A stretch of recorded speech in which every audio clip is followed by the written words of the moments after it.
We're ready for the meeting and I'll declare it open at 5:33. Firstly, may I acknowledge the traditional owners of land we meet on today. I humbly pay my respects to the people of the Wiradjuri and Ngunnawal nations, their past, present and emerging elders. We don't have anybody in the gallery today, and as councillors are aware, if you're asked to evacuate, the emergency procedure is to exit via the door leading out of the building directly outside the council chambers and proceed to the footpath opposite the council chambers and await further instructions. This council meeting is being streamed live, recorded and published in accordance with council's live streaming in council meetings policy. There's nobody in the gallery today. The chair and or the general manager have the discretion and authority at any time to direct the termination or interruption of live streaming. Such direction will only be given in exceptional circumstances where deemed relevant. Circumstances may include instances where the content of debate is considered misleading, defamatory, or potentially inappropriate to be published. Attendees are advised that they may be subject to legal action if their actions result in inappropriate and or unacceptable behaviour and or comments. As I said before, we don't have a public forum, so we'll go on to the statement of ethical obligations. Councillors are reminded that they will undertake the duties of the office of councillor in the best interests of the people of Hilltops local government area and the Hilltops Council, and that they will faithfully and impartially carry out the functions, powers, authorities and discretions vested in them under the Local Government Act 1993 or any other act to the best of their ability and judgment, as per their oath or affirmation of office made under Section 233A of the Local Government Act 1993. We do have today applications for leave and apologies. Councillor Mackie is on leave, and that includes this meeting, and also because it includes the August meeting. And Councillor Stadmiller has requested that he meet via digital means due to carers and health reasons. Do I have a mover? Thank you, Councillor Flannery. Seconder, Councillor Armstrong. Those in favour? Unanimous. Thank you, everybody. Right, we'll go on to disclosure of interest. Any disclosures of interest? No. So we'll go on to the reason for the meeting tonight, the General Manager's report, and the motion put forward by Councillor Ingram, Councillor Flannery, Councillor Armstrong. Give it up online, please.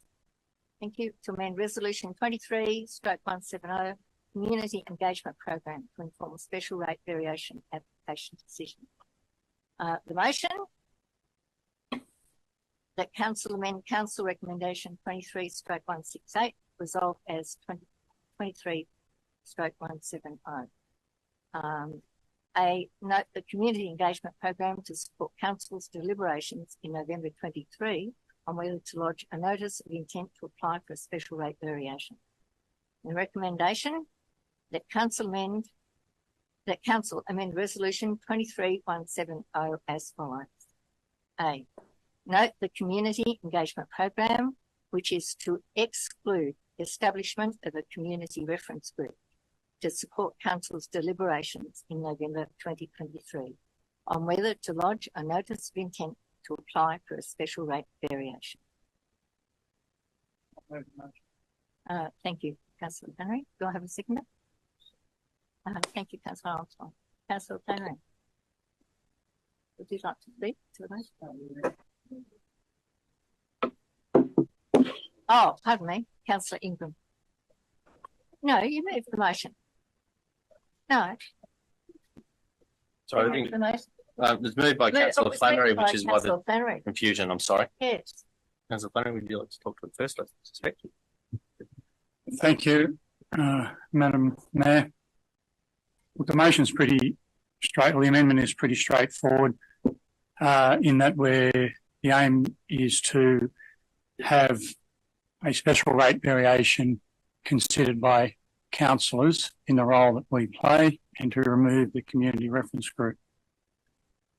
I don't believe the community reference group is appropriate for a couple of very simple reasons. And given that we have a number of, for want of a better way of putting it, new councillors as part of this council, I think all would agree that it takes a long while to get your head around the business of council, let alone the financials. And dare I say it, some councillors never get their head around the financials.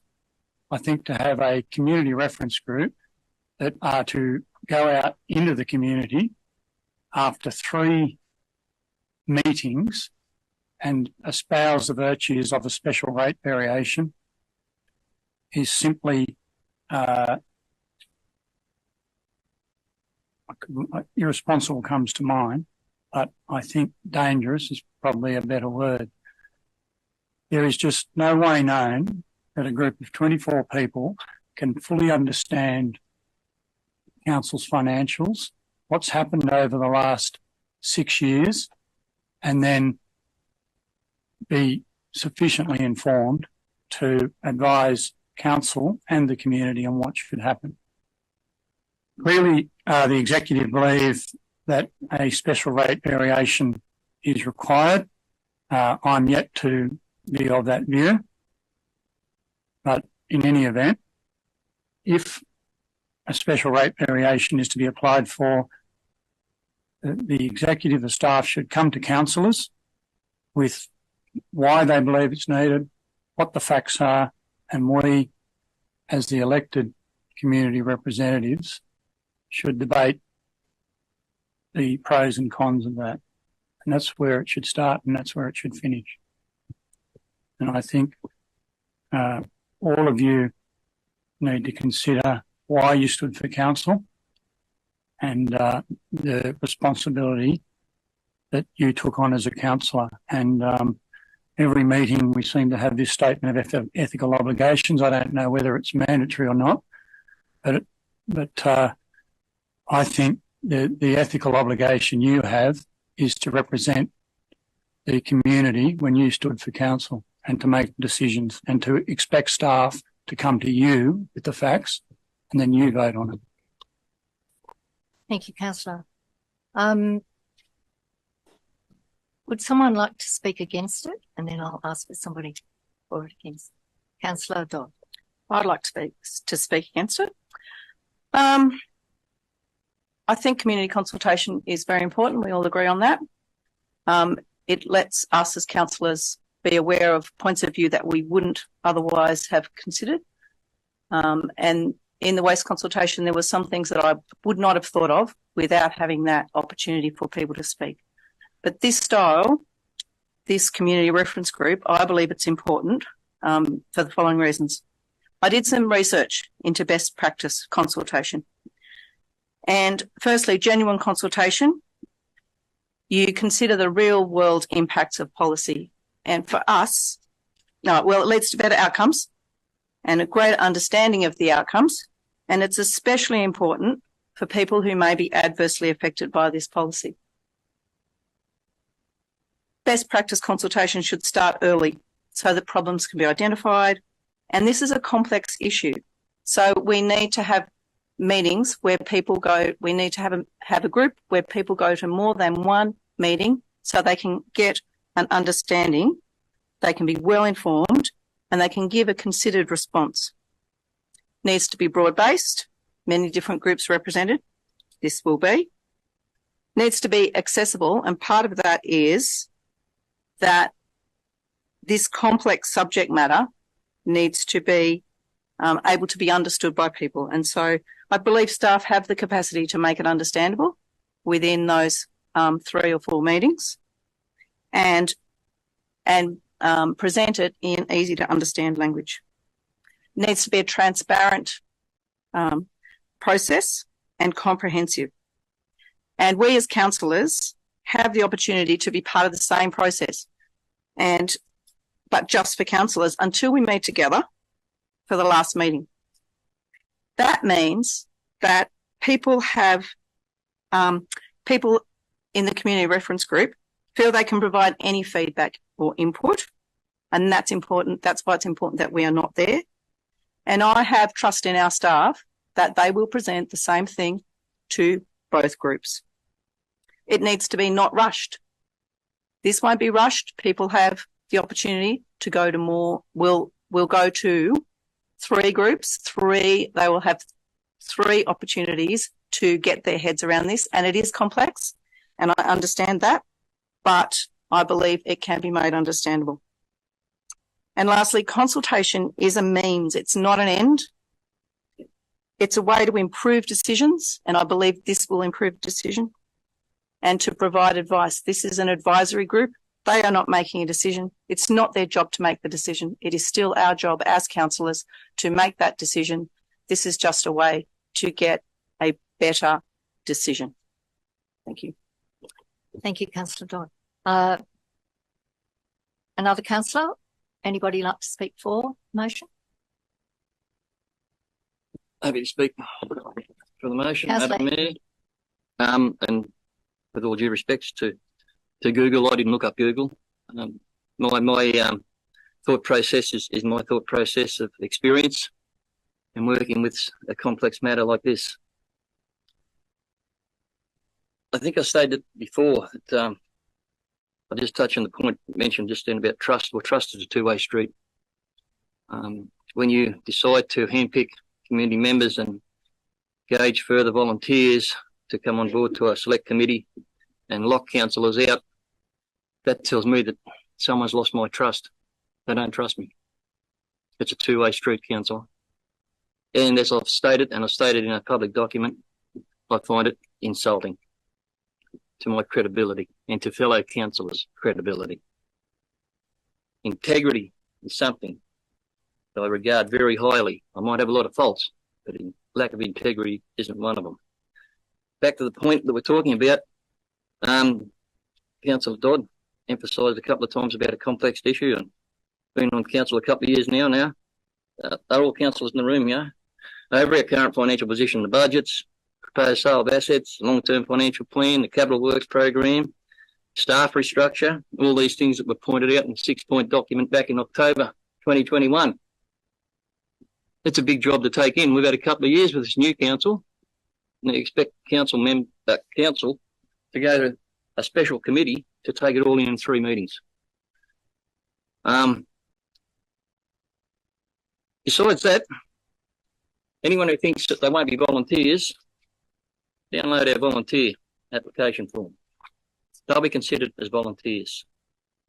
That brings me to the point, the most serious point, I believe, one of them.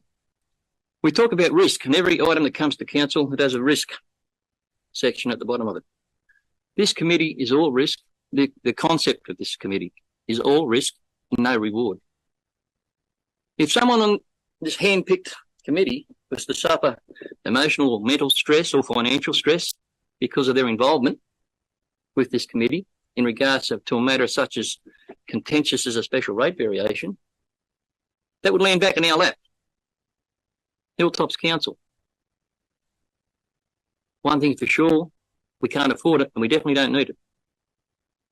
So to go out to something so risky with no reward, because as was stated, we are councillors and we will make the final decision.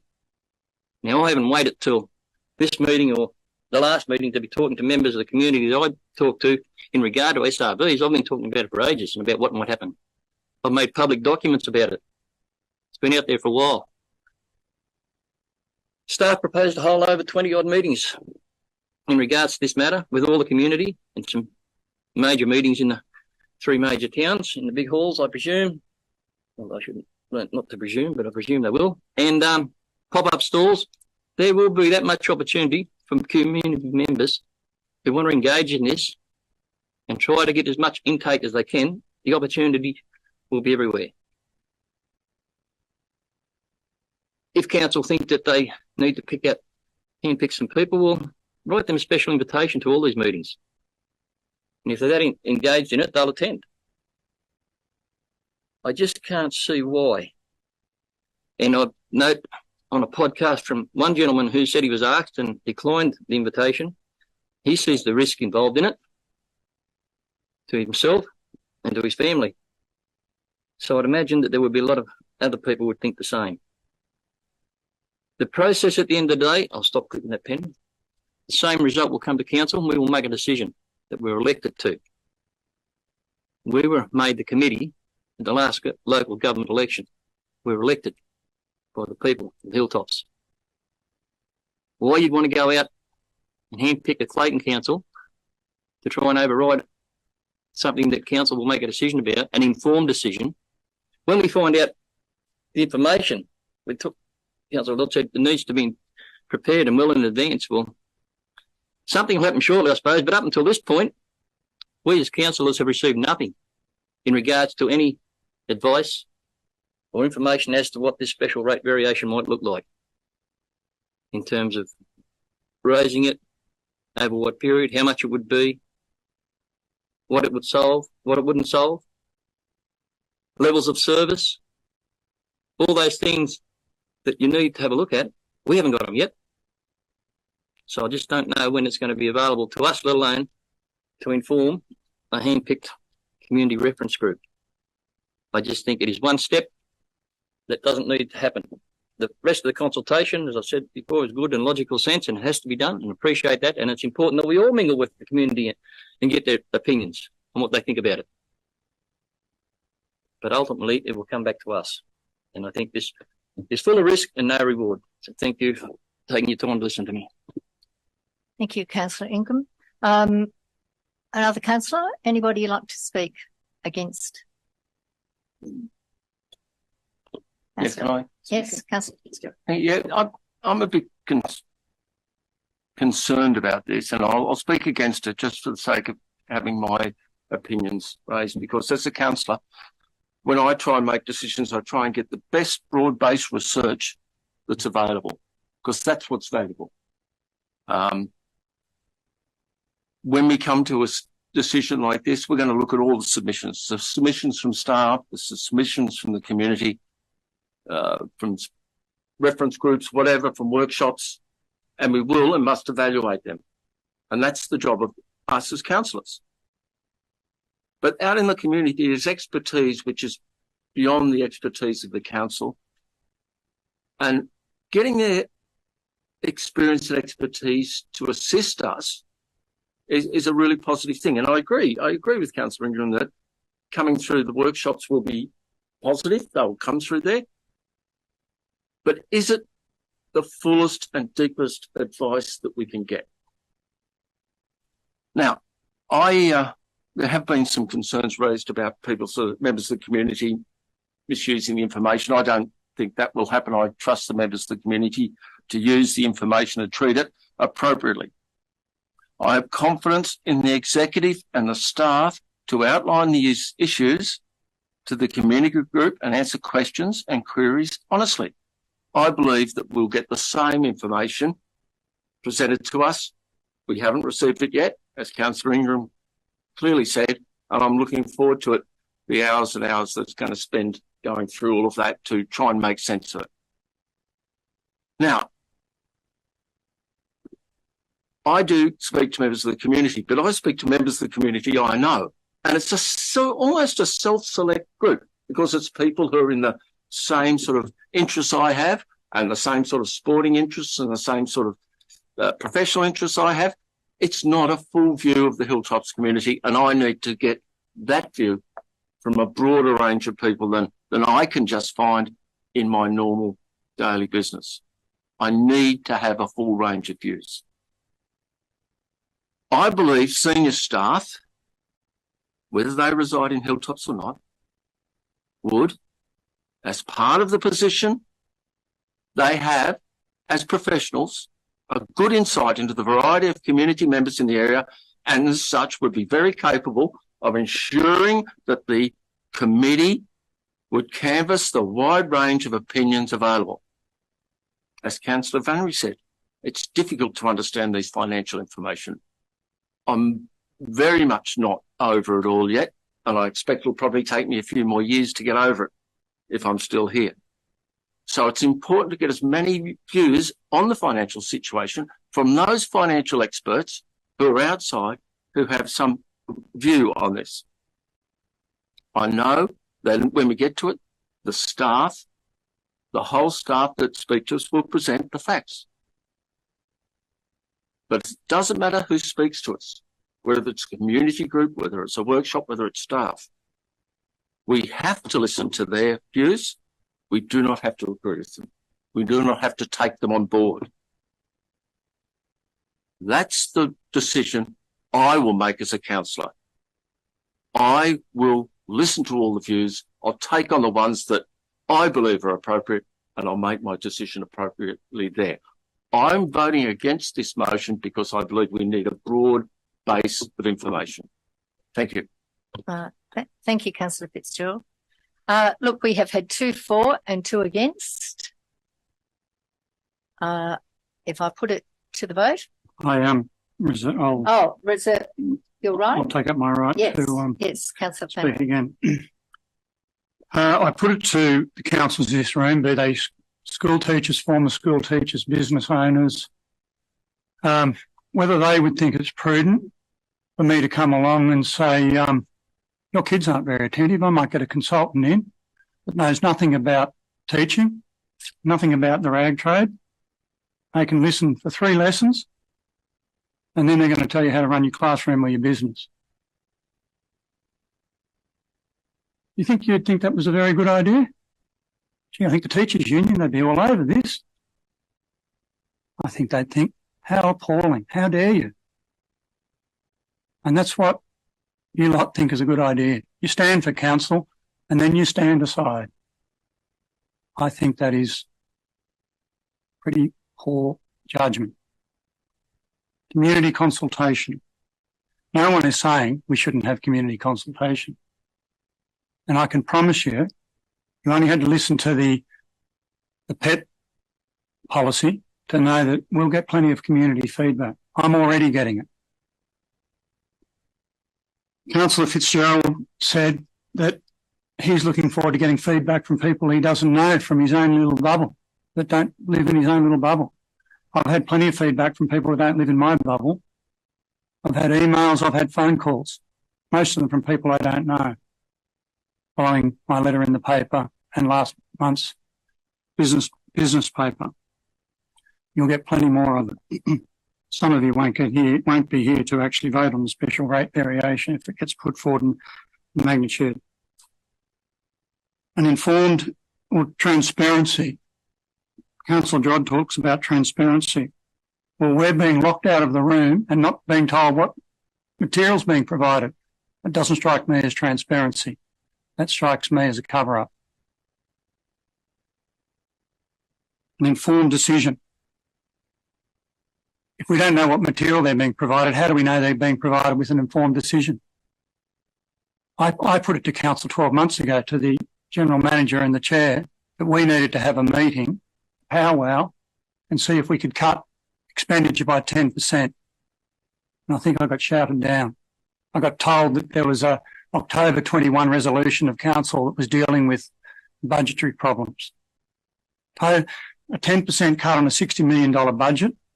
Just about every government, state and federal, went through efficiency drives through the 90s and 2000s where they got told by their finance minister, you had to deliver the same programs for a 10% budget cut. What have we been told? That we're going to get a community reference group in here to convince them that we need to spend the same level of money. We're not cutting any budgets. This is not about an overall financial plan. This is about bringing in more money to deliver the same services, probably less actually, but to make ratepayers pay a whopping deal more. So when Councillor Fitzgerald says he's confident that the executive can come up with the solutions, I'm not so confident because they haven't come forward to us. I'm sorry to say it, the proof's been in the pudding. Programs and the feedback I've had is that businesses should cut their cloth to suit their means. And that's not what we're seeing. It's the constant refrain I get from the general public is they don't see any evidence of efficiency, of program deliverability on budget. All they see is cost blowouts or work not being delivered on time. Expertise, what expertise are we going to get from the community reference group? We stood for council and the community got to decide whether we had the expertise. But suddenly there's a whole raft of people out there, half of which the council staff are going to pick themselves, but they're going to have more expertise on these matters. I hate to tell you, after 14 years in local government, I'll be very surprised. I actually don't think I will be surprised. Workshops, I think, will be designed, as I've alluded to convince the community, the reference group, that they need to go out into the community to convince Joe Public that he needs to pay more and she needs to pay more at a time when interest rates are going up, food bills are going up, electricity's going up. Council can't deliver on its services, so they need to whack them too. Facts. What are the facts? We haven't been told the facts, but we're going to be told by a reference group that we don't understand how the whole business works, and they've had the opportunity of sitting in three group sessions and however many community consultations they get to. Do you honestly believe all these people are going to be able to make it to all these workshops and consult with the community? I mean, it'll be lucky if half the councillors make it to all the community workshops. I mean, that is just the facts. Most people are time poor, and most people who have got an inkling are going to smell a rat, as Councillor Ingram has alluded to. There'll be no question about listening to the community. It is not a question of whether we should listen to the community. It's a question of whether we should be abrogating our responsibility as councillors and appointing another group, effectively standing aside ourselves. There'll be plenty. No one is saying we scrap the 20 community reference groups or the community consultation programs. And those of us who were on the last council can attest to how well the community consultation worked throughout the LEP process. It was well designed, well run. We got good community feedback and we've got our LEP through. So it's not about whether we not need to go out to the community. It's about whether a program should be presented to a select group of people where we don't get told any of the information. We're not told what's going on. And then they come back and tell us how we've got to run our classroom. Thank you, Councillor Flannery. All right, we've had 2 for, 2 against, and Councillor Flannery has had his final comments. I will put it to the floor. Councillors, all those in favour of the recommendation? Councillor Ingram, Councillor Flannery, Councillor Armstrong, Councillor Piper, Councillor Stadmiller. Those against? Councillor Foreman, Councillor Fitzgerald, Councillor Rolls, Councillor Hewson, Councillor Dodd. It's 5. It's 5-5. As the person presiding at the meeting of council, I have a second or casting vote, and my vote, as has been right through, I have supported a community reference group. So therefore I vote against this recommendation. Therefore, motion is lost. Thank you, councillors. The meeting is closed at The meeting is closed at 6:02. 6:02. Thank you, councillors.